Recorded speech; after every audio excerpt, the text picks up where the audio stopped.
رئیس الوزرا بیا څه وویل؟ حج په اړه څنګه پریکړه وشوله؟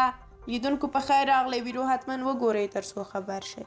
د رئیس الوزرا ملا محمد حسن اخوند په مشرۍ د کابینې په غونډه کې د شرعي قبالو د ویش او د جال او تزویر د مخنیوي لپاره د طرحې د جوړېدو سپارښتنه وشوه. له ارګ څخه په یوه خپره شوې خبرپاڼه کې راغلي دي چې د کابینې په دې غونډه کې د سترې محکمې د دارالنشاط د رئیس په مشرۍ پلاوي ته دنده سپارل شوې ده چې د راضي ادارې د مالی وزارت د املاکو ریاست عدلیې وزارت کابل ښاروالۍ او له اړوندو متخصصینو سره یو ځای د شرعي قبالو د ویش څرنګوالي او د جال او تزویر د مخنیوي طرحه ترتیب کړي.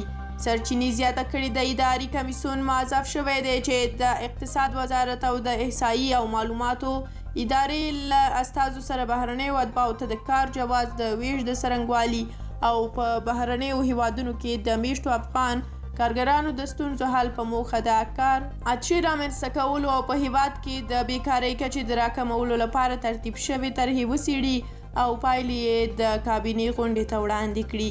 کابینې د حج د چارو د تنظیم او ښه والي په موخه د حج ملي کمیټې د رامنځته کولو لپاره د ترانسپورټ او هوایي چلند وزارت طرحه تصویب کړه.